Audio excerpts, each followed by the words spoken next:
Здраво и добро дојдовте во ова видео каде што ќе говорам за вирусни инфекции и нормално ќе ги разгледам од имунолошка перспектива, иако ќе спомнам нешто и за микробиолошката и клиничката перспектива, но само во кратки црти. Првично, што се вируси? Вирусите можеме да ги дефинираме како инфективни честици или инфективни агенции, кои што некои биолози ќе речат се живи, некои биолози ќе речат не се живи. Некои биолози ќе речат се живи и не се живи, зависно од средината во која се наоѓаат. Односно нема консензус на тоа прашање. Но објективно гледано, можеме да увидиме дека вирусите се всушност направени од неколку протеини кои се организирани на различен начин и имаат исто така и нуклеински киселини. Во ред, значи имаме протеини кои што се наоѓаат на површината на дадените вируси, кои што учествуваат да му помогнат на вирусот да се прикачи на дадената таргет клетка и да му помогне во инфилтрација, односно навлегување внатре во истата, за да може понатаму да ја инфицира. Во ред, следни протеини од интерес се протеините кои учествуваат во градба на капсидот.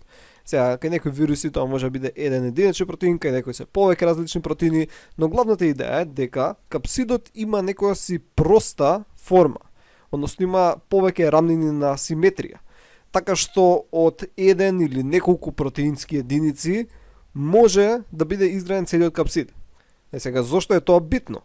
Бидејќи вирусот во наводници треба релативно едноставно и брзо да се состави внатре во инфицираната клетка. Бидејќи тоа е процес кој е спонтан, значи немаме внатре мале човечиња кои бираат како да го состават вирусот, значи ги имаш само протеинските субединици кои што треба сами по себе да се асемблираат во функционален вирус. Сега, ако имаш помал број субединици и имаат попроста структура, многу побрзо и поефикасно тоа ќе се оствари.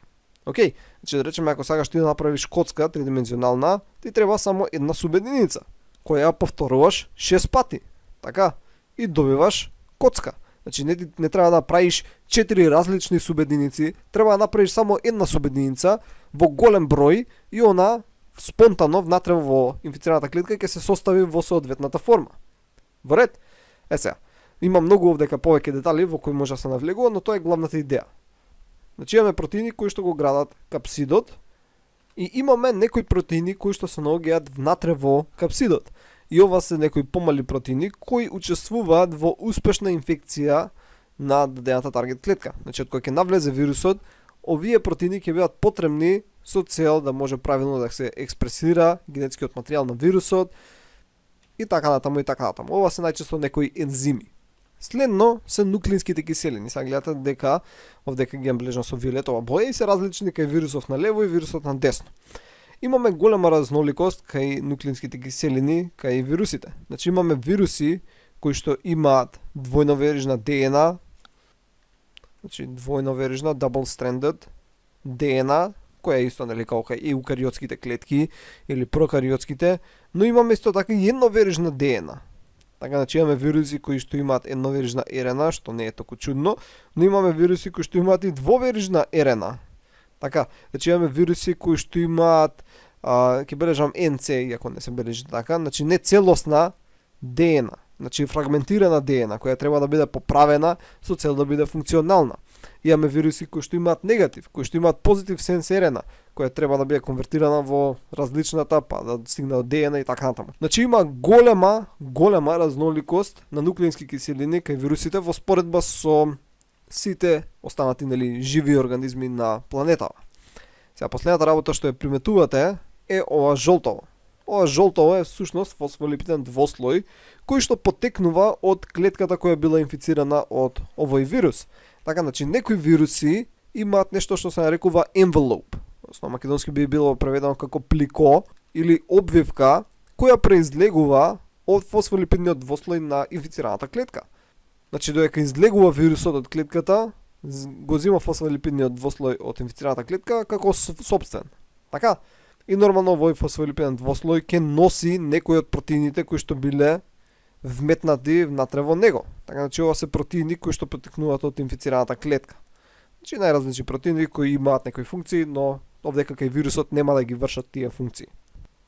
И овие се главните структурни параметри на вирусите. Нормално бидејќи постои голема разноликост на вируси, постојат голем број вируси кои отстапуваат од овие параметри или пак ги имаат изменето во голема мера или имаат дополнителни параметри и така натаму.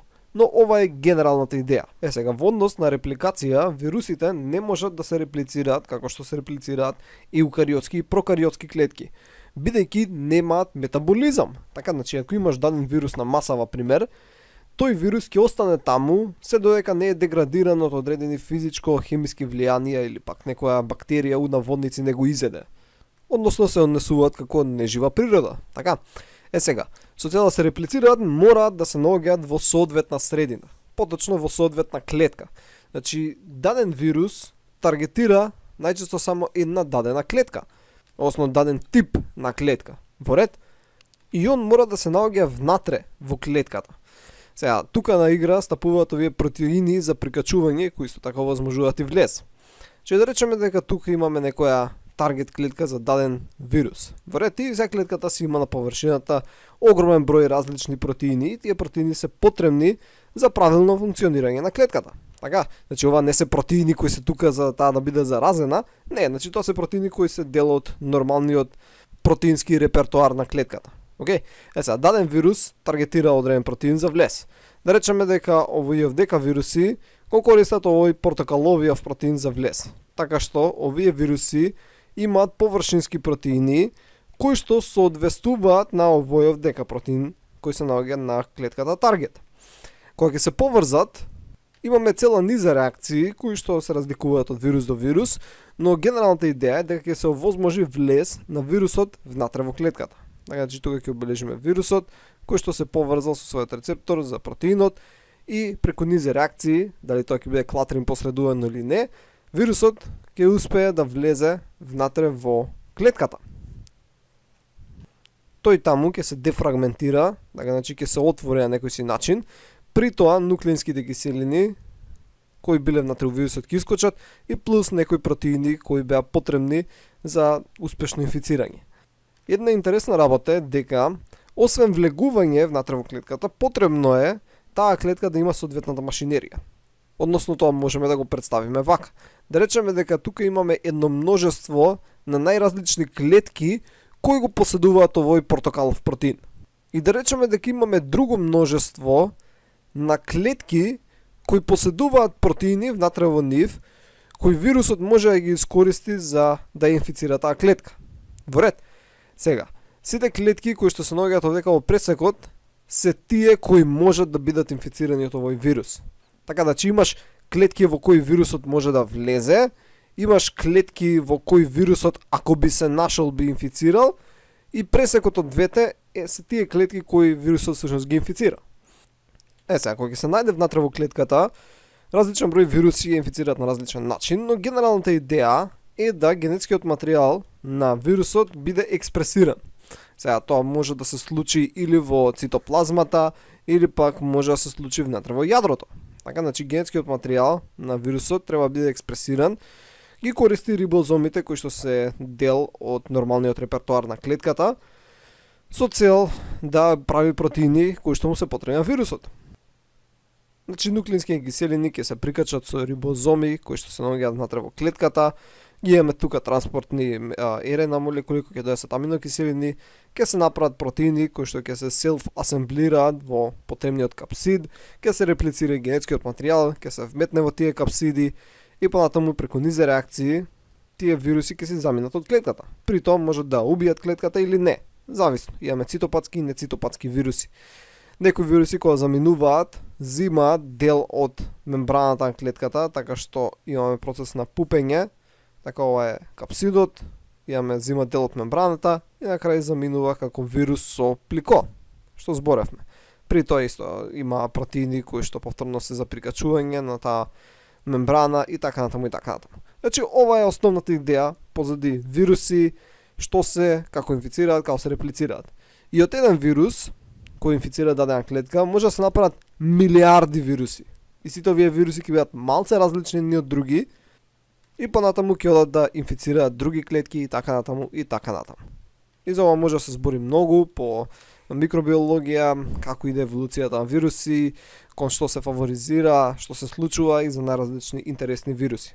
Океј, но ова е генералната идеја што треба да ја знаете.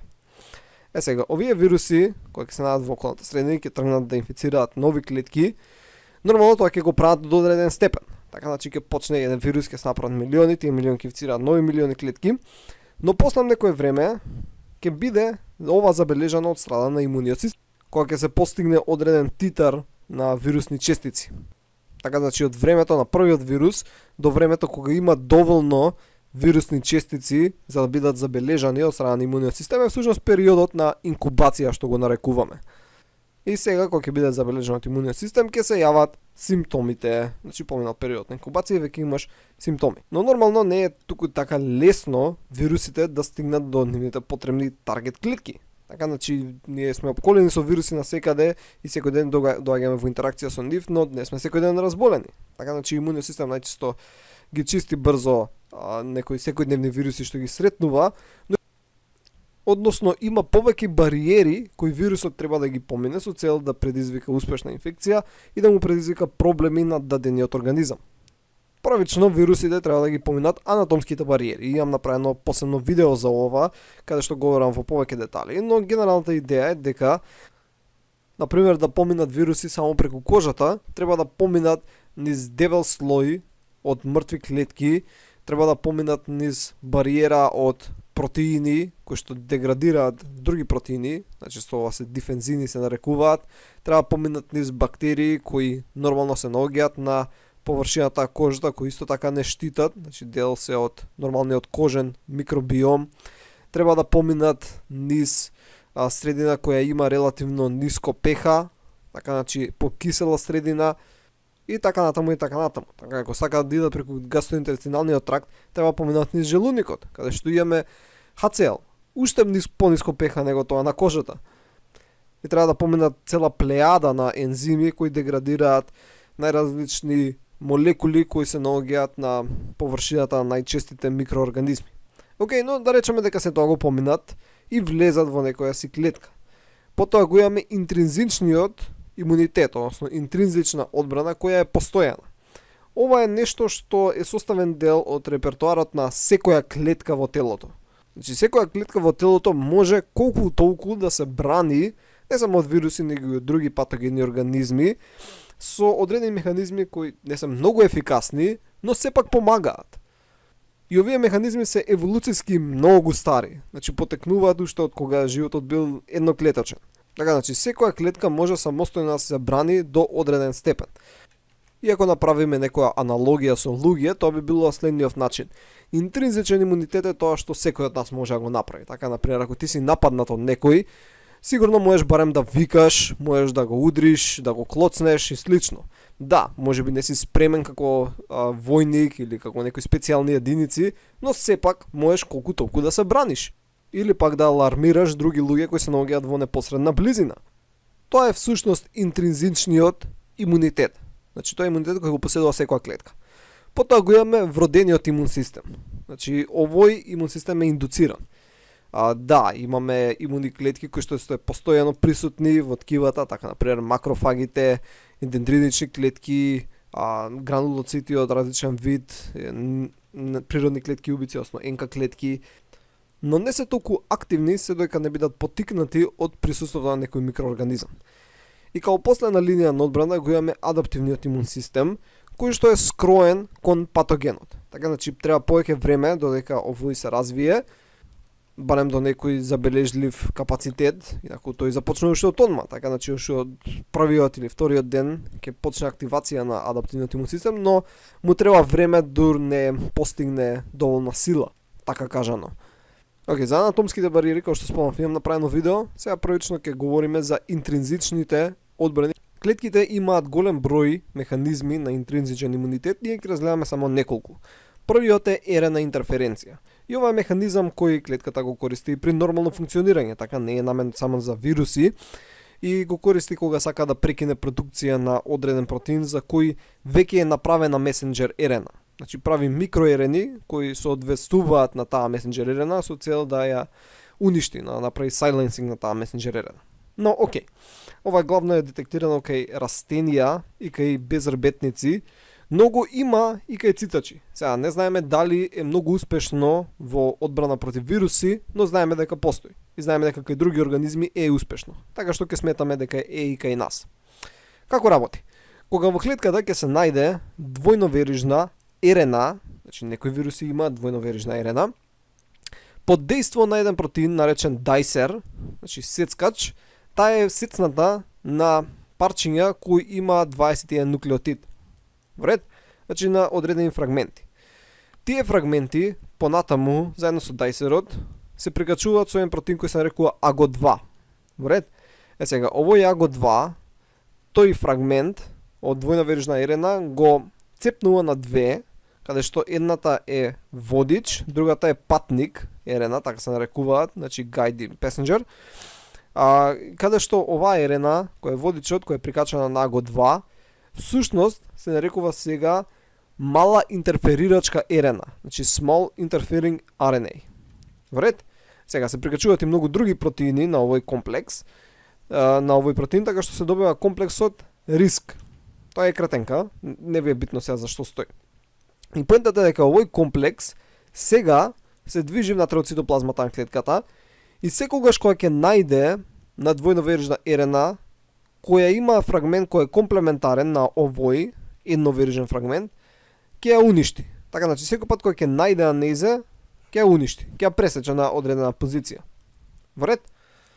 И ова е една одбрана која е корисна против вируси кои имаат двојноверижна РНА.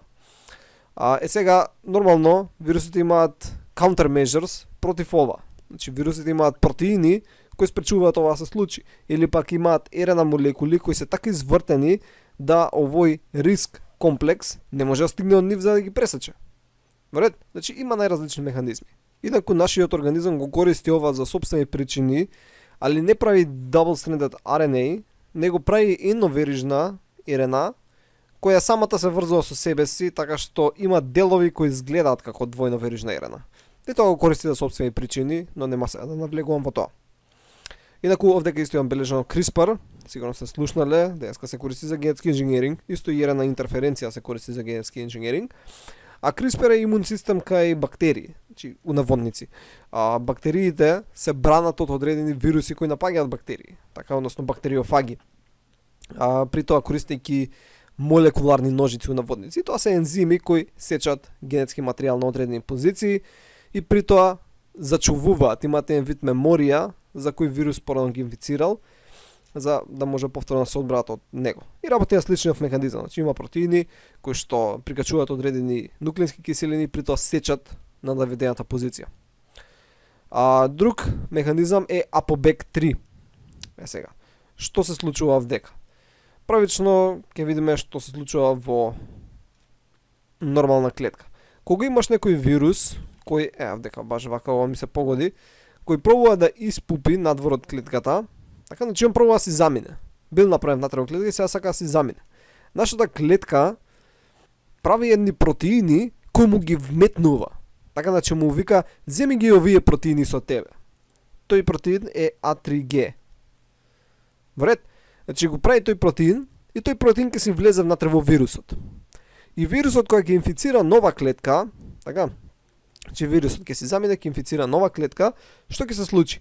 Тие протеини ќе спречат тој вирус да прави ДНА, зависи дали се РНА вирус, па ќе треба да прави ДНА, ова значи главно за РНА вируси вработи, но исто така ќе ја зголеми мутагенезата.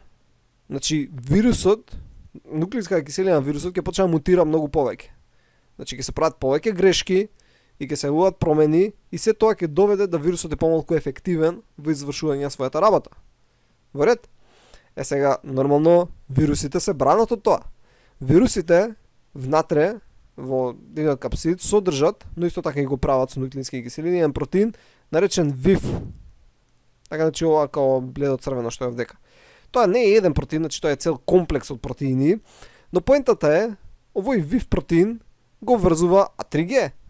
Така, значи ќе бележам со розова боја, го врзува тој, така што А3Г не може да заврши внатре вирусот и вирусот си е заштитен и може да си продолжи како што си терал. Вред? Значи и ние имаме механизми, ама и вирусите имаат механизми. Интересно е дека ние имаме одреден број копии за ApoBec, системи за одбрана. Има различни протеини кои работат на овој систем, не е само овој протеин. Но интересна работа е дека животното кој има најмногу варијации на овој ApoBec 3 систем, мислам противни што барем на овој начин функционираат, е лилјакот. Значи лилјаците имаат огромен број на механизми што да се бранат од вируси.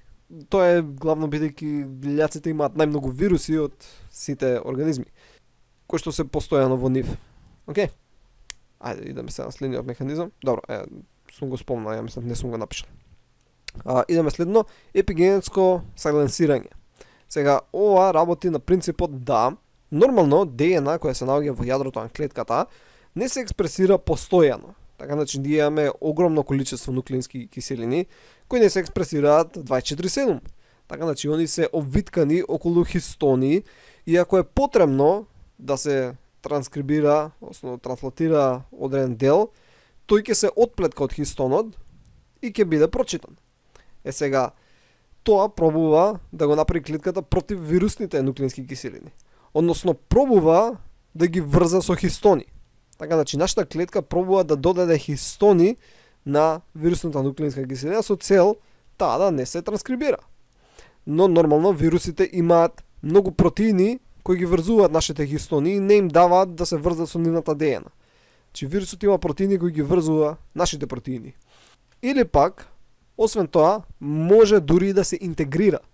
Значи вирусната нуклеинска киселина може да се интегрира внатре во нашата ДНА.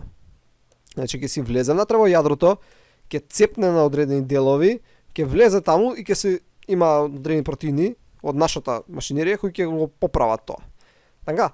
И сега вирусната нуклеинска киселина ќе биде внатре во нашиот генетски материјал. И нашата клетка не може да го извади, кој е веќе таму. Значи тој си седи заромен и така си седи. При одреден случај може да почне повторно да се реекспресира и да искочи од таму и повторно да се најави во цитоплазмата па да прави протеини и така натаму и така натаму. Али ова е еден начин на кој може да се крие од нашите интерклеточни механизми за одбрана. И вака често прават некои вируси кои се презистентни, така значи кои прават хронични инфекции и се сокриваат за долги временски периоди. Друг интринзичен механизам е едноставно апоптоза. Значи за ова имаме говорено и апоптоза знаете дека е програмирана клеточна смрт. Клетката кога у наводници се осеќа дека е во не толку добра состојба, ќе активира интринзичен пат за апоптоза кој ќе доведе до нејзина смрт. Но интересно е дека вирусите имаат многу начини со кои ја спречуваат клетката да се самоубие. Значи клетката пробува да се самоубие, али вирусите не ја даваат. Значи ги врзуваат протеините кои се потребни за таа сигнална каскада. Но има некои вируси кои па ја тераат клетката да се убие.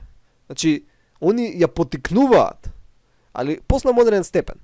Така значи вирусот ќе влезе, ќе почне да се реплицира и кој ќе у наводници ќе си рече доволно е сега да убијам клетката.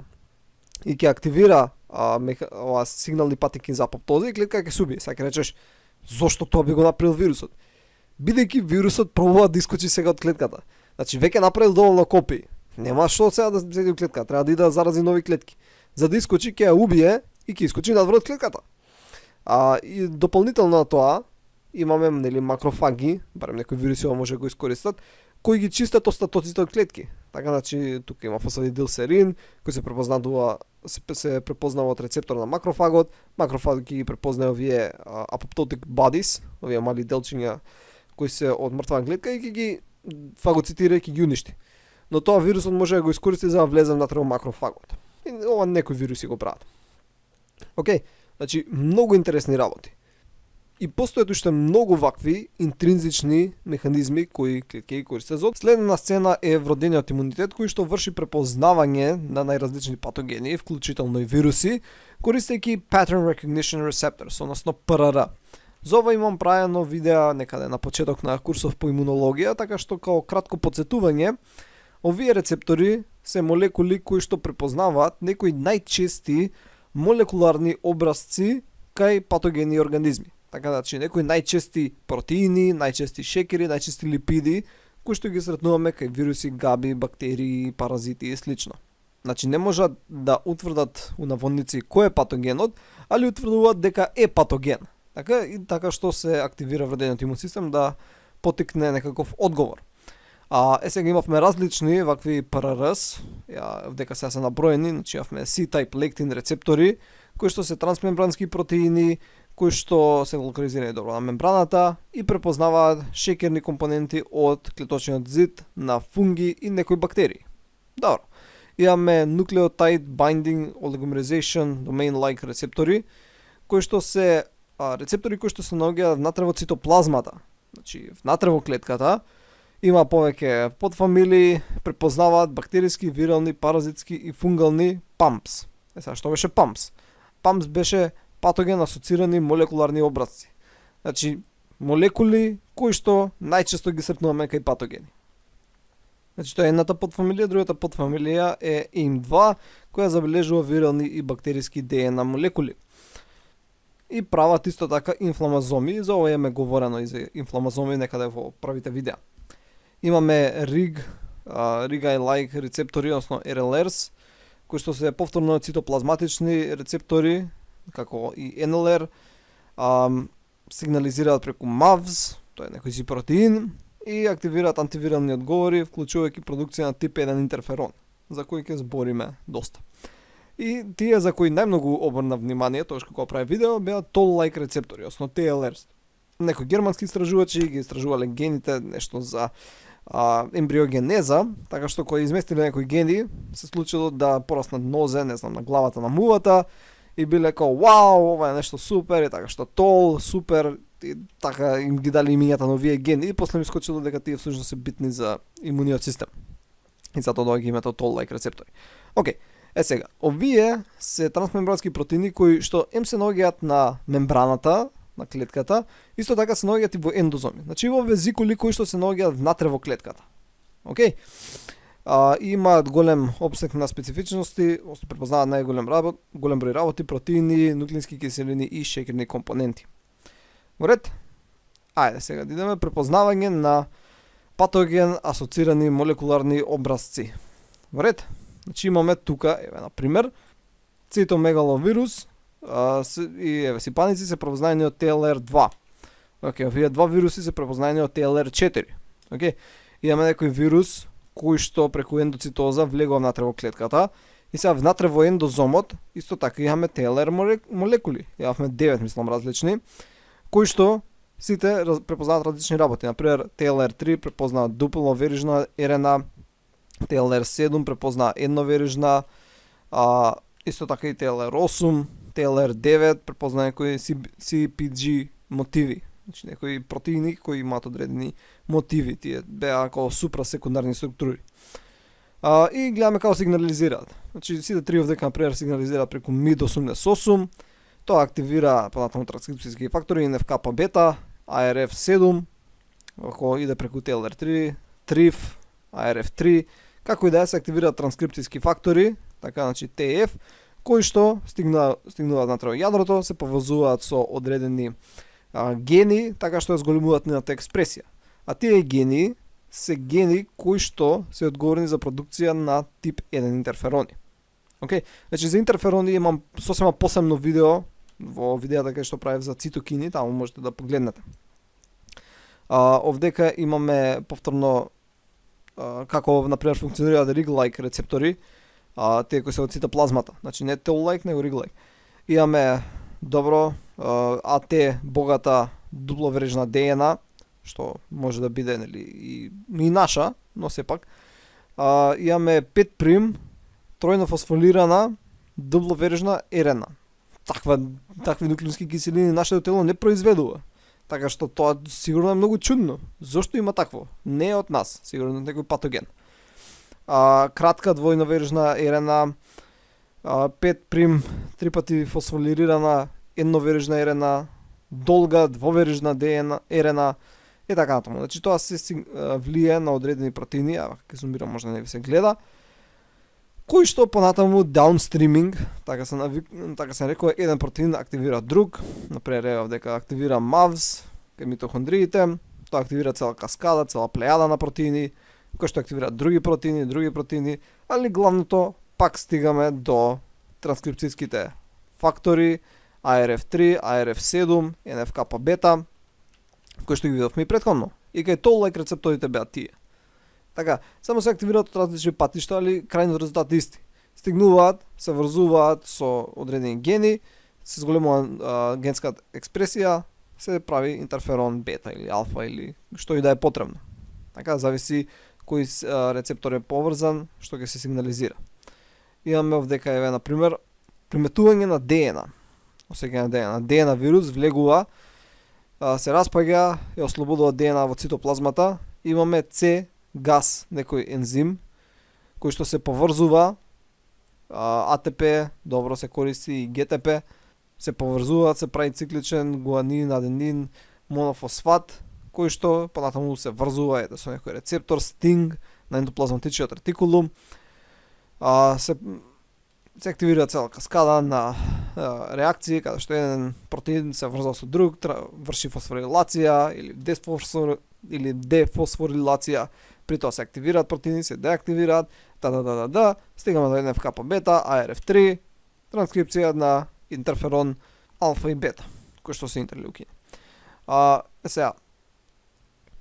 Сега, ако беше така лесно клетките да детектираат присуство на вирус или некој друг патоген, во тој случај патогените, односно вирусите, не би стигнале многу далеку. Така, значи би биле сопрени во нивните траки уште многу рано, додека нема голем број на вирусни честици.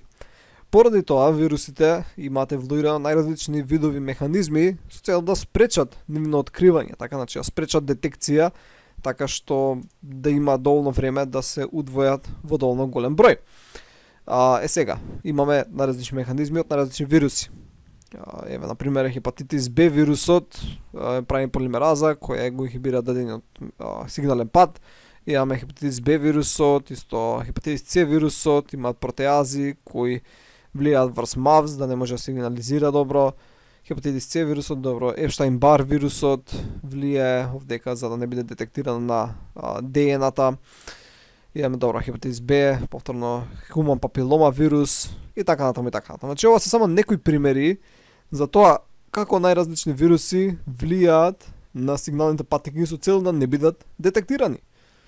Во ред? Океј. Ајде сега да продолжиме понатаму. Значи видовме дека кога една клетка е инфицирана од вирус, таа пробува, односно сака да започне со продукција на интерферони. Интерфероните се цитокини, но самите интерферони не влијаат врз вирусот. Така, значи, интерферон не го уништува вирусот. Него интерферонот понатаму ќе стимулира други гени кои ќе продуцираат протеини кои ќе влијаат врз вирусот. Во ред? Сега, интерферонот служи како еден вид подготвителна молекула, односно ја тера клетката да влезе во борба против вирусот, но освен тоа што влијае на самата клетка, влијае и на околината. Така да, ако оваа овдека клетка е инфицирана од некој си портокалов вирус, таа ќе почне да продуцира интерферони. Сега, овие интерферони се екскретираат надвор од клетката, така што ќе излезат надвор од клетката и тие сега може да действуваат паракрино, така на околните клетки, или пак автокрино на самата клетка. Бидејќи рецепторот за интерфероните се наоѓа надвор, така на клеточна мембрана. Така што мора да искочи интерферонот за да се врзи со рецепторот за да може да сигнализира клетката. Како и да е. Битната работа овде е дека дадена инфицирана клетка ќе ги предупреди наводници околните клетки. Нормално ова ќе биде поднесено со циркулација може и подалеку, така што остатокот од клетки кои се уште не се инфицирани ќе почнат да продуцираат протеини кои ќе ги направат поотпорни кон инфекција. Така, значи, овие клетки одека паракрино ќе бидат стимулирани од интерферони, ќе има одредена сигнализација која ќе стигне до јадрото, клетка ќе почне да продуцира одредени протеини кои ќе ја заштитат, така ќе ја заштитат од вирусите кои ќе пробаат да инфицираат. Во ред? Значи ги предупредува околните клетки, ги тера да се спремат. Сега овие интерферони исто така влијаат и на најразличните клетки и наводници чувари, како дендритични клетки и макрофагите. Исто така, и овие клетки можат сега да почнат да продуцираат интерферони, иако самите не се инфицирани. Во ред? Значи, и они ќе почнат да продуцираат интерферони за да спремат и други клетки во околината да бидат заштитени. И интерфероните тие кои главно ги даваат симптомите. Сега, например, тие влијаат на одредени гени кои што сега се експресираат, така што се прават други протеини кои сигнализираат други протеини, се прават простагландини, тоа влијае на центрите за терморегулација во мозокот, се зголемува телесна температура, се чувствуваш малаксан и други низа симптоми кои се карактеристични за одредени вирусни инфекции. Нормално се синтезираат и многу други цитокини кои влијаат на различни начини. Нема да влегуваме у тоа е повеќе физиологија. Сега, главната цел на се ова ќе биде дека ќе се предизвика воспаление. Воспаление може да биде локализирано, така, но може и да биде нешто си поопшто, дали на цел организам или пак на одредено ткиво. Најчесто кај вирусни инфекции, дали одредено ткиво или одреден орган кој што е зафатен од тој вирус.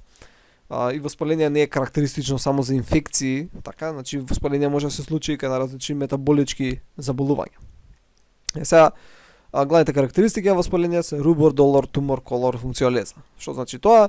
Местото е отечено, болно, нели боли, потопло е, бидејќи има повеќе крв таму, црвено е и има нарушена функција. Сега нормално ако имаш воспаление во гастроинтестиналниот тракт, нема биде црвен, не можеш да го видиш. Тоа црвено е главно поврзано ако има воспаление некаде на кожата, така некои вирусни инфекции кои така се манифестираат. Сега, која е целта на воспаление? Зошто се случува? Односно, како помага воспалението? Едноставно се зголемува васкуларната пермеабилност, што возможува имуните клетки полесно стигнат на местото инфекција. Зголемува експресија на cell adhesion molecules, односно молекули кои ќе ги сопрат имуните клетки таму кај што треба да застанат, така бидејќи имуните клетки си патуваат низ циркулацијата. Го зголемува бројот на имуни клетки, се регрутираат повеќе и така натаму и така натаму. Сега, за многу од овие работи имаме говорено во претходни видеа, така што нема да навлегувам во детали. Поентата е дека вирусите спречуваат голем број од овие работи да се случат. Така, бидејќи пробуваат да се реплицираат што полого пред да бидат активирани, пред да биде активиран адаптивниот имун систем. Односно попречуваат цитокинска синтеза. Значи, например, горе видовме еден пример каде што HPV, Human Papilloma вирус, влијае, односно инхибира конвертирање на проинтерлеукин во интерлеукин. Така, значи, активната форма на интерлеукинот. Го инхибира тоа така што попречува на сигналната каскада.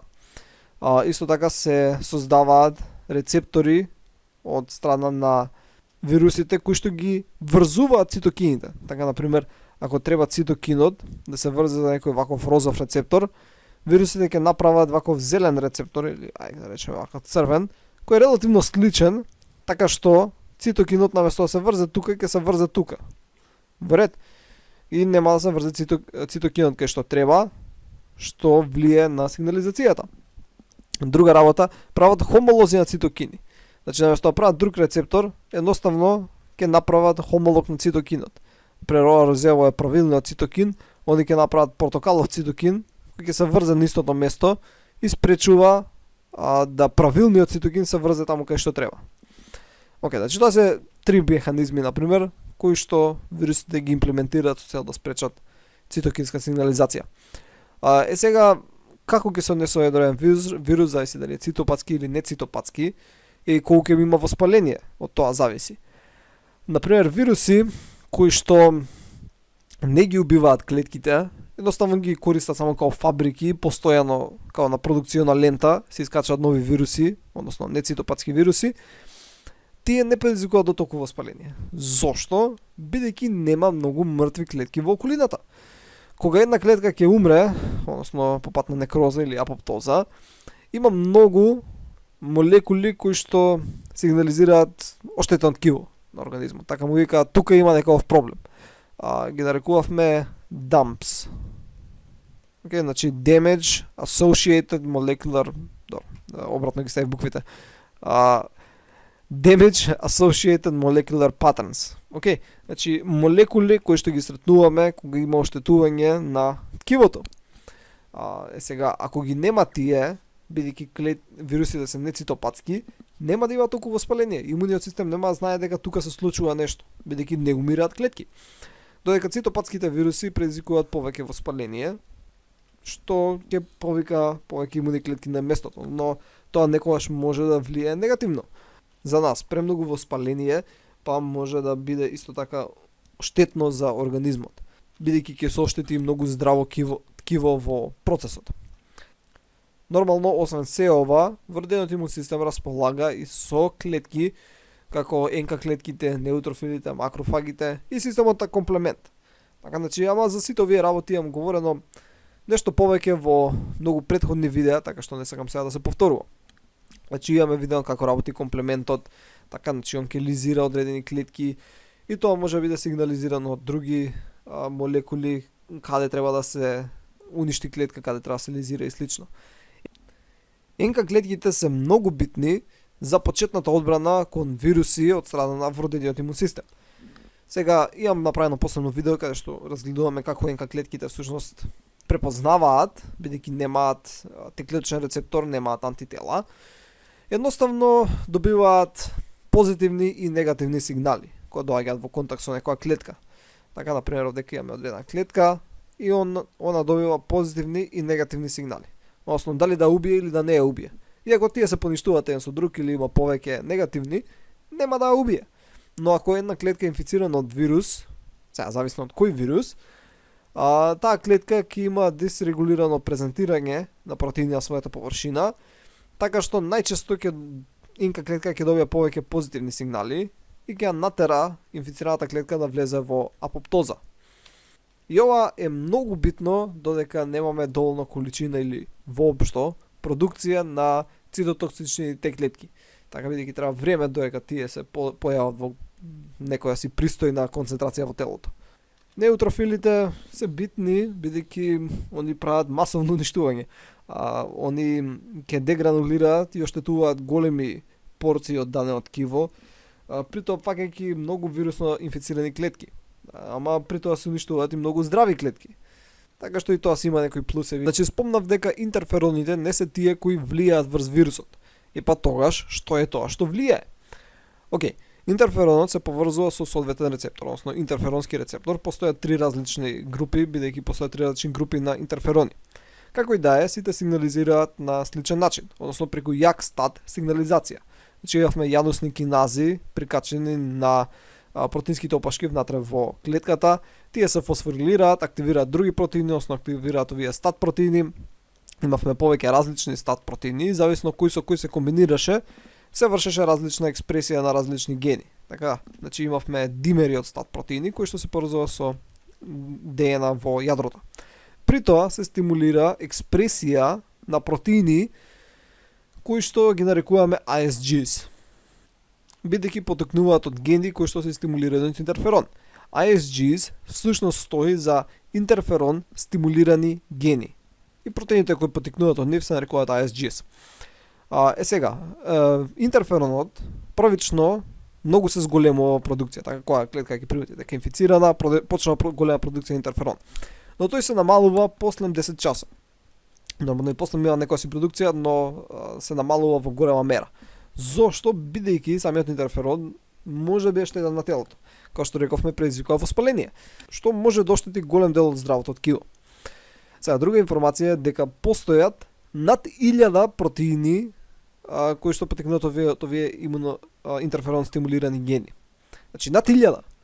Сега, ние најголем дел од нив немаме поима како функционираат. Или дали воопшто функционираат. Може би се остатоци од некој одамна заборавен имун систем кој што се уште е во генетскиот материјал или нема никаква функција. Или пак може би функционираат некој си начин кој никогаш нема да го приметиме. Значи, за најголем дел од тие гени кои што се стимулирани од интерферони, нивните протеини немаме поима што прават. Океј, знаеме само неколку. Значи, само неколку знаеме што прават и стварно се феноменални. Друг интересен факт е дека промоторите за гените кои што за овие ISGs се всушност од вируси. Сега, ова може ќе биде како некој оси шок, но најголем дел од генетскиот материјал на голем број организми е од вируси. Бидејќи вирусите прават како еден вид генетски шафлинг помеѓу организми. Така, значи, еден вирус ќе прикачи, ќе инфицира еден организам, при тоа на него ќе се прикачат делови од генетскиот материјал на тој домакин, потоа вирусот може да заболи друг организам и да ги пренесе тие гени или тие фрагменти од гени. Така што постојано се внесуваат нови делови во ДНА и се вадат. И голем дел остануваат. и огромен процент од нашата ДНА е всушност вирусна ДНА, која останала од времето, така со еволуција. Но промоторите, како што реков, за овие ISGs се главно од вируси, знаеме од кои. Интересно е, слично е како CRISPR, така како бактериите што внесуваат сегменти од вируси, така и ние имаме внесено во нашиот геном сегменти од вируси со цел да се заштитиме од истите. Еден од овие протеини кој е направен од ISG се тедерин. Значи, у превод значи да се приврзе нешто, да се заврзе и слично. Така тедер, што е како конец, како нишка. Сега, протеинов едноставно ги врзува вирусите. Многу едноставно. Значи, вирусот кога ќе проба да искочи, овој протеин го слепува со некој друг протеин или го слепува со мембраната. Така што сите вируси што ќе пробаат да искочат се слепуваат едни со други и не може да си отидат од клетката. Сега, нормално некои вируси, например HIV или некои други, имаат механизми со кои стануваат нелепливи. Така, значи, имаат механизми со кои се штитат да не може овој тедерин протеин да ги залепи. Океј, и еве на микроскопска фотографија како всушност тоа изгледа. Значи, гледате се со ова вирусни партикули кои се сите залепени едни со други и не може да се отидат. Така и поради тоа нема да се шири толку вирусот. Друг механизам е IFTM3, постати други со други броеви, но главната идеја позади овој протеин е да спречи фузија на вирусот со клеточна мембрана на клетката. Нормално ова важи за вируси кои имаат обвивка, така плико, envelope. И како го прави тоа? Едноставно овој протеин е вметнат внатре у мембраната и ја прави мембраната покрута кога доаѓа во контакт со некои други протеини. И овдека е прикажано како со слика, вирусот се прикачува, така и пробува да се фузира. И едноставно е премногу круто, не може да се фузира. Не може да влезе на клетката за да инфицира. Друг механизам е IFT1. Ова е протеин кој што се прикачува на РНА молекули кои немаат 2' кислородни метил групи. Оред? И ако немаат, овој протеин ќе се прикачи и при тоа спречува транслација. Оваа РНА молекула не може да транслатира во протеини. Сега, постојат огромен број механизми кои вирусите ги користат, например, против IFT1. Тоа значи дека овој механизам е многу стар, така што скоро сите вируси имаат некаков начин да се одбранат од овој механизам. А тоа го прават, например, преку правење многу сложени РНА молекули, например, не се само вака како една нишка, него РНА молекули кои имаат некоја си многу сложена структура, така што протеинов не може да се прикачи за крајот, или пак прават РНА молекули кои што имаат фосфори на крајот или имаат некој протеин прикачено, така што ако го има тој протеин прикачено, не може зелениот протеин да се прикачи. Има РНА молекули кои што чија транслација не зависи од стартниот кодон, него има даунстрим секвенца каде што се прикачува рибозомот, па се врши транслација. Значи има различен број механизми. Сега ќе си речеш, добро, ако толку вируси имаат одбрана од ова, значи ова нема никаква улога. Не, бидејќи вирусот сепак треба да троши време у наводници да се брани од ова. Да, он може да се одбрани, али треба да врши транслација на одредени гени со цел да направи протеини кои ќе му возможат одбрана. А тоа е трошење на ресурси, трошење на време. Што повеќе време вирусот троши да се одбрани од ова, толку време не прави нови вируси. Вред? Значи, ова се многу интересни работи. Има многу други протеини кои не се познати, али сепак, како што спомнав, има над 1000. Значи, ова се само 3 наброја овдека. Може би знаеме, не знам, 20-30, но сите други немаме поима каква функција имаат. И значи треба уште многу да се истражи. Следен на листата е адаптивниот имунитет, за кој имам направено најголем број видеа, така што ова ќе биде само една кратка сумација. Да речеме дека имаме некој бел вирус кој ги инфицира овие овдека клетки. Така, значи влезе во овие клетки ќе почнат да стимулираат интерферони, така кои ќе ги предупредат другите клетки да бидат спремни за вирусна инфекција. Исто така интерфероните ќе стигнат и до дендритичнава клетка, кој исто така ќе почне и она да стимулира продукција на интерферони и така натаму. Сега, дополнително клетките ќе си бидат инфицирани и некои вируси ќе завршат во околната средина. Овие вируси можат да бидат собрани од страна на дендритичната клетка, така што понатаму тие ќе бидат презентирани на МХЦ класа 2, бидејќи биле внесени преку пат на ендоцитоза. Значи кога се внесе патна ендоцитоза, се презентираат на МХЦ класа 2. Го речеме тука, ако се виолетово МХЦ класа 2 и презентирани се овие бели пептиди од вирусот. Сега знаеме дека дендритичните клетки можат да вршат и крос презентирање. Така, и поради тоа, освен на МХЦ класа 2, ќе бидат презентирани овие вирусни пептиди и на МХЦ класа 1. Така, значи тука, ќе бележиме со некако си посветла боја, МХЦ класа 1, каде што ги имаме овие вирусни пептиди исто презентирани. Кога ова ќе се случи, дендритичната клетка почнува да се создава рецептори за одредени хемокини, кои ги експресира на својата површина, ќе бележиме вака со сина боја, тие ќе се поврзат со хемокини кои се наоѓаат општо во циркулацијата и полека ќе си го најдат паптот дендритичните клетки до лимфните јазли. Океј, значи може да влезат во крвната циркулација, али ќе преминат во лимфната циркулација после некое време и ќе стигнат до најблискиот лимфен јазол. Во ред? Сега, кога дендритичната клетка ќе стигне до лимфниот јазол, така ќе нацртаме, таа во наводници ќе проба да најде Т клетка и Б клетка која може да го препознае антигенов. Така, значи Т клетките и Б клетките исто така се шетаат низ циркулација и може да веќе наишле на него, но лимфните јазли се места кај што може да се сретнат поголеми количини на Т и Б клетки. Значи како meeting place им е тоа. Во ред, освен лимфните јазли, нормално и слезината и слично. Сега, таму во лимфните јазли, дендритичната клетка ќе најде на некоја си Т и Б клетка која може да го препознае овој антиген. Така, значи, наоѓа некоја Т клетка која го препознава тој антиген, Т клетката ќе се диференцира и пролиферира. Така, значи, дека доле лево имам пролиферација, значи ќе се зголеми бројот на Т клетка која може да го препознае и на Б клетка која исто така го препознала. Али Б клетката ќе пролиферира малце подоцна. Во ред, ќе видиме зошто. Значи Т клетката ќе пролиферира, ќе се умножи бројот, исто така ќе се диференцира. Ќе се диференцира на CD4 позитивна Т клетка, која нели ќе стане понатаму T helper клетка. Исто така ќе се диференцира на CD8 позитивна Т клетка која ќе стане цитотоксична Т клетка, односно цитотоксичен Т лимфоцит. Исто така ќе добиеме и некои помали субпопулации на вакви клеточни, односно НК Т клетки, значи НК Т клетки ќе добиеме мемориски Т клетки, исто така ќе добиеме регулаторни Т клетки. Во ред, значи тоа се некои помали субпопулации, најбитното е дека ќе добиеме T helper клетки и CTLs. Така, значи T helper имавме различни, имавме 1, 2, 17, зависно со кој патоген се справуваме.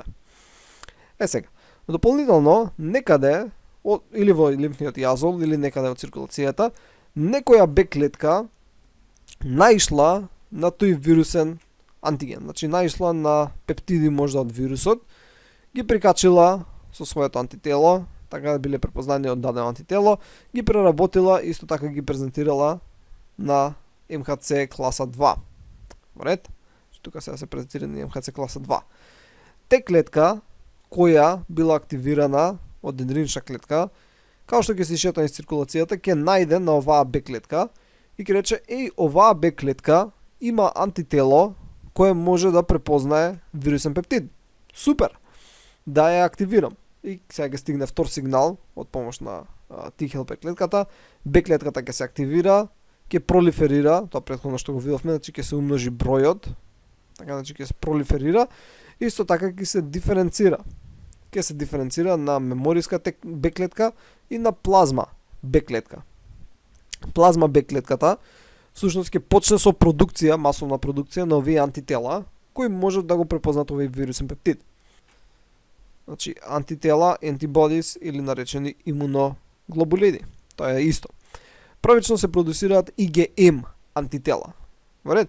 Значи ова се антитела кои се пентамерни, едноставно можете ова си гледате како една антителска единица. Имаме 5 такви кои се поредени со J chain, како J верига, која ги врзува сите заедно. Океј, сега, ова се антитела кои немаат висок афинитет за дадениот антиген на вирусот. Така, значи немаат висок афинитет, го препознаваат, но не се слепуваат до толку добро. Поради тоа имаат повеќе места со кои може да се поврзат. Така? Значи затоа е пентамерно. Така што има поголем авидитет, значи еден вид наводници вкупен афинитет, али помал афинитет на секоја си дадена позиција. Вред, значи поголем е авидитетот, а помал е афинитетот. Затоа надокнадува. Сега, имаме релативно голем титар, не е нешто преголем титарот, но сепак е пристоен и со цел ова се постигнува после неколку дена од кога е забележана инфекцијата, бидејќи треба време дур сите овие клетки се сретнат едни со други, дур се активираат, дур се диференцираат, дур почна со продукција. Значи треба некаде 7 дена пред да се забележи значителна концентрација на IgM. Полуживотот, времето на полураспад можете да си го замислите, на IgM е некаде околу 5 дена. Значи не е многу, не е малку. Значи толку и на IgA. IgA беа едни антитела кои беа димерни и се наоѓа во слуста на например респираторниот тракт и слично, затоа и се одредуваат сега при ковид ситуацијава. Значи времето на полураспад, времето на полуживот, half-life е околу 5 дена. Сега, после некое време веќе се случува афинитетно зрење. И за ова имам правено посебни видеа кај што разгледавме малечкиот Дарвинов микрокосмос, што се рекуваше, каде што беклетките успеваат да скројат уште подобар одговор кон дадениот антиген. И при тоа се добиваат антитела кои имаат многу повисок афинитет за антигенот. Значи многу повисок афинитет. Може многу подобро да го слепат и овие се IgG антителата. При тоа се случува клас switching кој е возможено од цитокини кои што се произлегуваат од те клетките, тие хелпер клетките. И затоа имаме зборено посебни видеа. Титарот е доста голем, значи стварно голем титар може да се постигне и времето на полураспад е многу подолго, така значи некаде 20 и нешто дена. Во споредба со 5 дена кај IgM, времето на полураспад значи кај IgG е подолго. И најчесто, например, еве сега кога е со ковид ситуација или кога се одредуваат антитела и гледаш колку имаш IgM, колку имаш IgA, IgD, IgG. Кога имаш IgG, само IgG, се вика си го прележал вирусот. И ајде да видиме како овие антитела спречуваат вирусни инфекции. Тоа го прават на 5 можни начини. Значи можат да блокираат поврзување. Така значи ќе го опкола вирусот не може да се прикачи со молекулата која му е потребна за влез. Може да блокираат ендоцитоза. Он ќе се прикачи, али нема да биде примен целосно. Можат да блокираат uncoating. Тоа значи вирусот нели кој ќе влезе, се распаѓаше и генетичкиот материјал излегуваше на клетката. Па не му дозволуваат да се распадне. Можат да го агрегираат. Значи исто како тедерин, протеидот што го видовме претходно, да слепат повеќе вируси едни со други, така што вирусите не може да функционираат. Или пак постои можност да неутрализираат од кога веќе ќе започне репликација. Значи антителата влезат натре во клетката и да се поврзат со најразлични делови од вирусот. Така што ќе спречат асемблирање на протеините, на капсидот. Океј, сега, вирусите нормално некако се справуваат со ова и тоа го постигнува главно два начина. Или има за даден вирус многу серотипови, тоа се како подтипови за вирусот. Така, значи вирусот обично настика овој риновируси, што предизвикуваат најчесто настинка, има огромен број серотипови. Така што не може да направиме вакцина за сите, треба да примиш 1000 вакцини. Не се исплати. Така и постојано дополнително се менуваат. Тоа е вториот начин на кој вирусите може да се заштитат, тоа е голема стапка на мутација. Например, вирусот на инфлуенца. Секоја година се менува. Така што антителата кои биле корисни еднаш, сега не се корисни бидејќи антигените на вирусот се други. Сега интересно е да се праша што е побитно, Б клетки или Т клетки. Така дали антителата се побитни или Т клетките кои ќе тераат инфицирани клетки да влезат во апоптоза. И правени се експерименти каде што уништена е, например кај стаорци, Т-клеточната лоза или пак кај стаорци е уништена Б-клеточната лоза и се инфицирани со вирус. Тие кои имаат Т-клетки, а немаат Б, умираат, а тие кои имаат Б-клетки, а немаат Т-клетки, преживуваат да, малце потешко, но преживуваат. И ова води до некој заклучок дека Б клетките со нивните антитела се побитни него CTLs. Ред, но не мора ова да биде точно за сите вируси. Значи има некои вирусни инфекции побитни се CTLs него антителата. Така, значи, кај некои вирусни инфекции антителата воопшто скоро и не помагаат. Сега сакам да видите како вирусот пробува да се заштити себе си и како нашиот имун систем не му дозволува. Да речеме дека овдека е некоја си инфицирана клетка, која е инфицирана со некој црвен вирус. Така, исто така знаеме дека клетките конститутивно, односно постојано, ги презентираат протеините кои се наоѓаат внатре во нив на МХЦ класа 1 молекули. Така, значи ова овдека е МХЦ класа 1 и моментално го презентира вирусот. Сега МХЦ класа 1 знаеме дека се препознаени од CD8 те клетки. Така и ќе ја препознае оваа клетка, ќе препознае оваа молекула МХЦ и ќе види дека овој протеин не е од нормалниот репертоар на протеини за оваа клетка и ќе натера да влезе во апоптоза така што клетка да ќе умре. Така, сега вирусот не сака тоа да се случи. Поради тоа вирусот вика ако тоа е проблем, едноставно клетката ќе ја направам да прекине да презентира МХЦ класа 1 молекули. Така наместо да презентира класа МХЦ 1, нема да ги презентира. И ова го прави преку тоа што влие на одредени протеини, поточно ензими, кои што се во патот за експресија на МХЦ молекули на мембраната. Значи влие врз едни ТАП молекули. Не е битно. Крајниот резултат е дека нема МХЦ класа 1 молекули на површината на клетката. И тоа значи дека ваквите CTLs нема што да препознаат. Така, ако не може да препознаат ништо, не може да и кажат на клетката да влезе во апоптоза. И си викаш, и паметен вирусов најде начин. Али всушност, НК клетките исто така ги тераат клетки во апоптоза. Али они ги тераат во апоптоза ако не добијат доволно негативни сигнали. Така, а една молекула која дава негативни сигнали е МХЦ молекулата. Така што ако нема МХЦ молекули, нема од што да добие негативен сигнал. Така што единствено добива позитивен сигнал. Поради тоа, ќе рече на оваа клетка, иди во апоптоза и клетката ќе умре.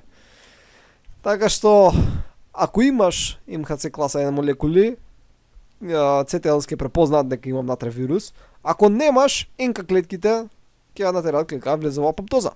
Сега нормално има некои вируси кои се справуваат и со тој проблем, прават МХЦ молекули кои што се нефункционални до одреден степен, така што МХЦ молекулите не го презентираат вирусот, али му праќаат инхибиторни сигнали на НК клетката. Но, сепак, е малце комплицирана игра, помеѓу мачка и глушец. Така, и сите ние имаме мала разлика во како функционираат нашите НК клетки, нашите CTLs, бидејќи имаме различни алели за одредени гени, па тоа влијае на експресијата на протеини, така што секој од нас различно може да се справи со даден вирус.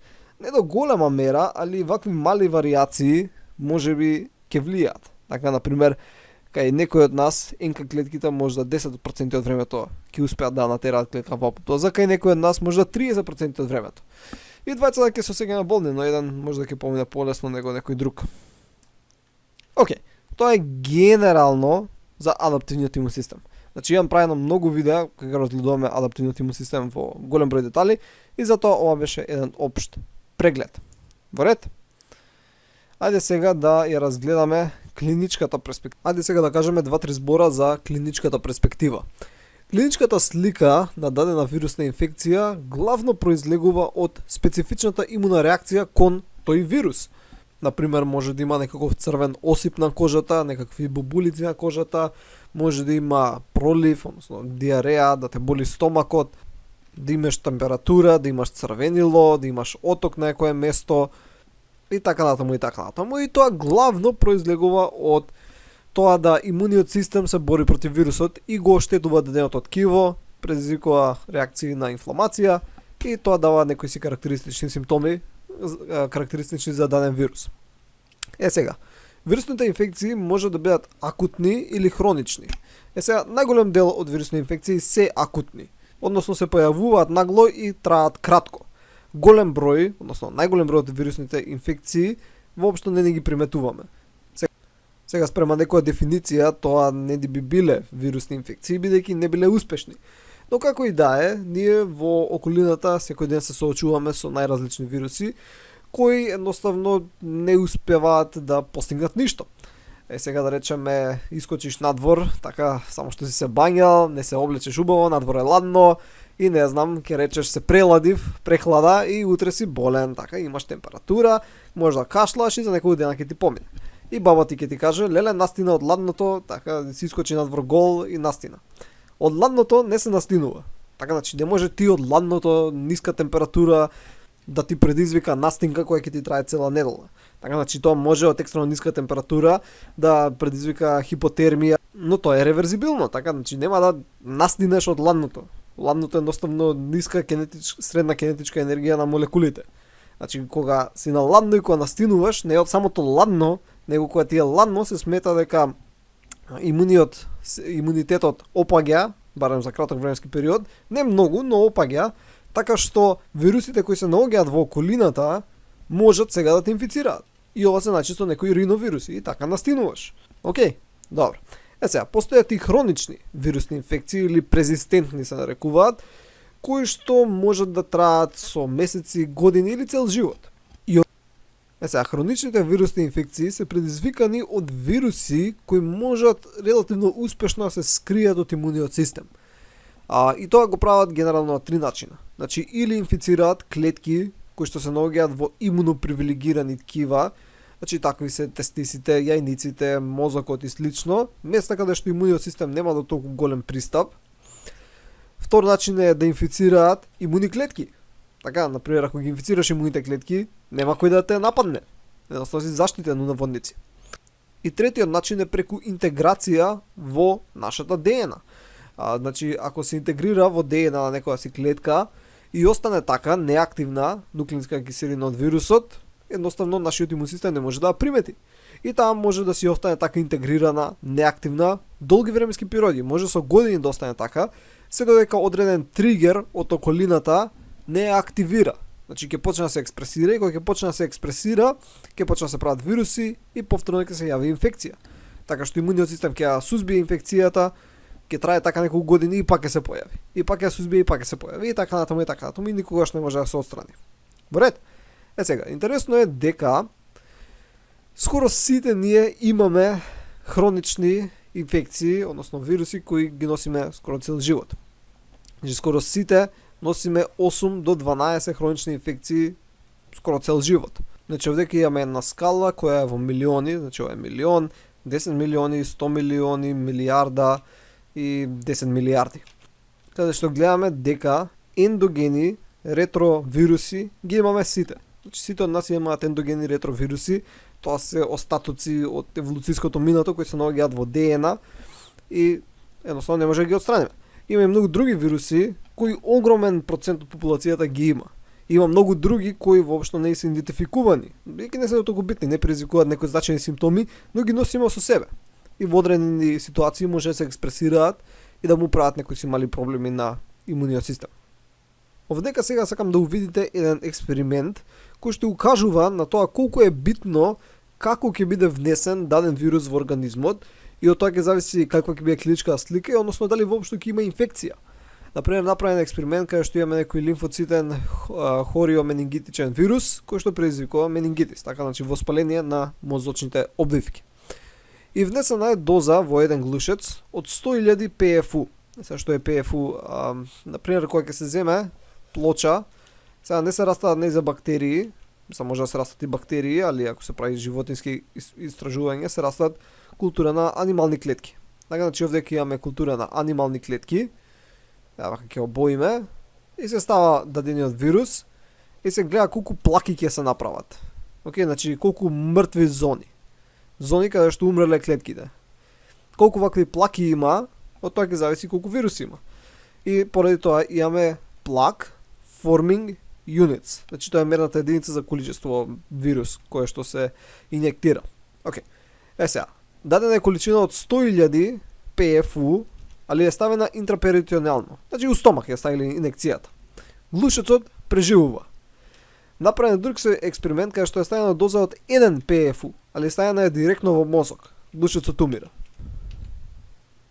Значи, огромна доза на вирус ставена во стомак, а ова е вирус кој го инфицира мозокот, глушецот преживува. Многу мала доза на вирус, али ставена баш таму кај што треба, глушецот умира. Во ред, значи тоа е многу битно. Затоа имаме вируси, нели, кои се пренесуваат преку исхраната, кои се пренесуваат преку телесни течности, преку крв, плунка и така натаму. Значи патот на инокулација е многу битен. Сега нормално се поставува прашањето дали постојат некои лекарства кои што може да му помогнат на имуниот систем да се одбрани од дадена вирусна инфекција. Да, постојат одредени антивирални медикаменти, но не се толку ефективни како што се антибиотиците за бактериите. И при тоа исто така немаме голем број на различни антивирални медикаменти. И антивиралните медикаменти кои ги имаме, главно се против некои вируси кои предизвикуваат хронични инфекции. Сега нормално ќе прашате зошто имаме мал број на антивирални медикаменти и главно против хронични вируси. Епа постојат повеќе причини. Една од работите е дека многу е потешко да се таргетира вирус него бактерија, бидејќи вирусите се реплицираат користејќи ја клеточната машинерија. Значи, они немаат сопствен метаболизам. Односно, тешко е да направиш лек кој ќе таргетира некој протеин на вирусот, бидејќи голем дел од протеините кои што се потребни за репликација на вирус се нормални протеини на клетката. Така да ти ако направиш некој лек кој спречува вирусна репликација, тоа најверојатно штетно ќе влие и врз самата клетка домакин, односно врз организмот кој пробуваш да го излечиш. Сега тоа не значи дека воопшто немаме осмислено лекови, има некои кои што се ептен специфични и паметно осмислени лекови. И овдека имаме некои pie charts кои прикажуваат колкав број на медикаменти има за даден вирус. Гледаме дека 43 лекови има за HIV, бидејќи ги зафаќа и богатите луѓе, така што има многу ресурси вложено во тоа да се направат медикаменти за истиот. Имаме 17 медикаменти за хепатитис С вирус, 8 за хепатитис Б вирус, 11 медикаменти за хепатитис симплекс вирус, хуман цитомегаловирус, 4 медикаменти за инфлуенца и 5 општо делувачки. И гледаме овдека на кој принцип работат. Така имаат полимеразна, протеазна, интегразна, NS5A активност, не знам тоа што е. Некој друг вирус се користи или нешто кон домакинот. Гледаме дека што таргетираат. Значи 75 медикаменти го таргетираат вирусот директно, 13 медикаменти го таргетираат домакинот. Најчесто влијаат на некој протеин кој вирусот го користи за да влезе во клетката, така што вирусот не може да влезе во клетката. Сега, имаме и дополнителни причини. Често има штетни последици од домакинот, тоа го спомнав. Друга причина, тешко се тестира во инвитро. Сега, например, кога се прават антибиотици, многу е полесно да ги тестираш инвитро. Така, значи ги засадиш бактерии на подлога, ќе пораснат, ќе ставиш тоа што мислиш дека има некоја си антимикробна активност и ќе видиш зони на инхибиција. Така и ќе видиш колку е ефективно тоа против дадена бактерија. Супер. Но, со вируси е малце потешко. Вирусите не можеш така да ги растеш на подлога. Така, значи, они не растат у агарозен гел. Треба да имаш клетки кои може да бидат инфицирани од тој вирус, за да можеш да видиш дали нешто действува против тој вирус. Али не можеш сите клетки од сите ткива да ги култивираш инвитро. Така, значи, инвитро на анимални клетки не е така едноставна работа. Требаат баш добри лаборатории за тоа успешно да се изведе. И немаме многу клеточни линии за многу ткива. Така, значи, имаме некои канцерозни клеточни линии кои што се прават за најразлични истражувања, но не толку за вирусни истражувања. Така што тоа многу ја отежнува работата. Што е тешко во инвитро се тестираат, бидејќи ти не можеш одмah да почнеш на луѓе да ги даваш. Мора прво да помине одредени фази пред да ти биде дозволено да го даваш тоа лекарство на луѓе. Друга работа, мора целосно да блокира репликација, тој медикамент што го произведуваш. Сега, зошто мора целосно да блокира репликација? Зошто не може да е малку или нешто повеќе ефективен? Зошто мора да е скрос ефективен? Бидејќи вирусите многу брзо се размножуваат. Значи многу брзо се реплицираат, прават голем број вирусни копии, односно вириони. Поради тоа, ако не блокира репликација целосно, многу брзо ќе се јават резистентни клонови. Во ред? Така што може кај првите неколку пациенти или на почетокот терапијата медикаментот ќе биде успешен, но многу брзо ќе стане бескорисен. А не сакаме тоа да се случи. Така што мора да се дава медикамент кој блокира репликација целосно или се дава комбинација од медикаменти со цел одмah се сузбие вирусот. Друга причина зашто нема многу антивирални е дека нема лесно достапна диагностика. Да речеме, кога си болен од некоја бактериска инфекција, идеш ти прават бриз, добро, ќе добиеш за 2 дена резултати, бидејќи бризот ќе ти го земат, ќе го засеат таму на плоча, ќе израсне и ќе ти кажат што бактерија имаш и докторот може да направиш антибиограм, тоа треба да го направиш, за да утврдат кој антибиотик е корисен против таа бактериска инфекција ти која ја имаш и докторот ќе ти го препише тој антибиотик и се ќе биде супер. Но со вируси не е така лесно, бидејќи да, може да направат PCR, ама лабораториите немаат датабаза на праймери кои може да ги користат за најразлични вируси, треба многу тестирање да се направи со цел да ти утврдат кој вирус го имаш. И да ти утврдат, пак нема многу да се заврши. Бидејќи вирусите постојано се менуваат. Друга причина, нема општо делувачки лекови. Има многу разлики во вирусите. Значи, нешто што действува на еден вирус, мали се шанси дека ќе действува на друг вирус. Постои, зависи од вирус до вирус, но вирусите имаат многу разлики помеѓу себе, скоро сите се врзуваат на различни протеини, влегуваат на различен начин во клетката, действуваат на различен начин за да постигнат својата цел. Така што тешко да се направи еден лек кој ќе действува против сите. Друга причина е antigenic drift и shift. Ова едноставно кажува колку многу се менуваат вирусите. Antigenic drift се едноставно точкасти мутации, значи некои мали промени во геновот на вирусот, кои што можеби ќе направат некои разлики, но не толку значајни. Имаме shift, каде што имаме големи промени, значи цели инсерции или делеции на генови, кои што може да направат значителни промени во тоа како се однесува вирусот и колку е неговата инфективност и така натаму. Сега, порано кога се правеле антивирални медикаменти, тоа било рандом. Односно, голем број фармацевтски компании имале синтетизирано голем број хемиски соединенија кои немале поима што прават, едноставно ги имале на залиха. И пробувале се и се што. Така ќе земаш стаорци, дава им што било. Прави едното, па второто, нешто можеби ќе успее. Немаме поим зошто успеало, ама ќе успее. И така ќе најдат нешто што работи и ќе почнат да го продаваат. Но денес тоа не може туку така да се прави и денеска мора да биде планирано. Така што кога се прави некој антивирален медикамент, се осмислува како тој би функционирал. Значи се студира пред вирусот, како функционира вирусот, како се реплицира, врз кои протеини влијае, така да ќе се осмисли некој лек кој ќе врши инхибиција на некој ензим и така натаму и тоа ќе влијае против вирусот. Но тоа се уште не е толку успешно, можеби ќе биде повеќе во блиска иднина. Денеска тоа што е најуспешно против вируси е вакцина.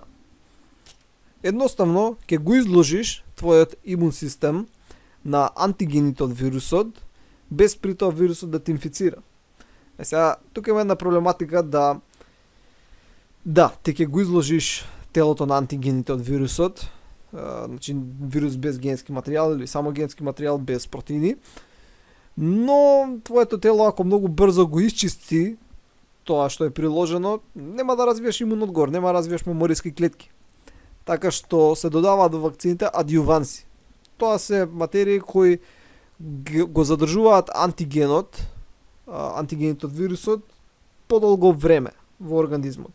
Така што ќе развиеш по-силен имунолошки одговор против тоа, така што ќе развиеш антитела, мемориски клетки и така натаму. Али овие адјуванси треба многу да бидат тестирани, општо и антигените кои се внесуваат треба да бидат тестирани на многу различни луѓе, бидејќи што и да се внесува во организмот, кај некои луѓе ќе предизвика проблем. Така да сите сме многу различни, сите имаме различни МХЦ молекули, различни Б клетки, различна организација на голем број протеини во телото, така што не знаеме како секој човек би реагирал врз даден коктел од протеини. И обично вакцините кои ги примаме се анализирани и правени со децении. Сега моментално нели ќе се прави вакцина за SARS-CoV-2 вирусот, која е релативно брзо направена. Сега тоа мора брзо да се направи, бидејќи немаме време сега да чекаме 10 години дури се направи вакцина. Така што сите постапки се убрзани. Дали тоа значи дека вакцината нема да биде добра? Не мора да значи. Али сигурно нема да биде доволно тестирана како други вакцини кои се користат во стандардна пракса. И за ова може многу да се збори и ќе имам посебни видеа каде што ќе зборам само за вакцини. Океј. И за крај сакам нешто да спомнам за конвалесцентна плазма, која денеска нели некогаш се дава за третман за ковид. Што се случува? Едноставно имаш пациент кој е заболен, он ќе опорави, ќе има антитела, тие антитела може да се извадат, се прочистат од крвта и потоа се дадат на некој друг пациент. Сега ова не може секогаш да се прави, зависи која крвна група е пациентот кој се вадат антителата. И ако доволно се прочистат, не е битна крвната група. И спрема некои истражувања што се правени, ова е ефективно ако се даде на почеток. Значи, при почеток на инфекцијата, веќе ако е полготрена инфекцијата, антителата нема до толкова помогнат, бидејќи пациентот веќе има сопствени антитела. Што ќе му даваш антитела од некој друг човек, кога он веќе си има сопствени и уште не може да оздрави. Исто така, пациентот кој ги прима антителата може да развие имун одговор против добиените антитела. Така што не е така едноставно да се одлучи кога да се даваат антитела, од кој да се добиваат антитела и така натаму и така натаму. И за ова може да се збори многу, но мислам дека е доволно и не сакам сега да навлегувам многу во таа проблематика. Сигурно приметувате дека крајов на видеово веќе многу брзо зборам, бидејќи веќе е долго видеово. Тоа беше се. Се надам дека научивте нешто ново и ќе се видиме во следното видео. Довидување!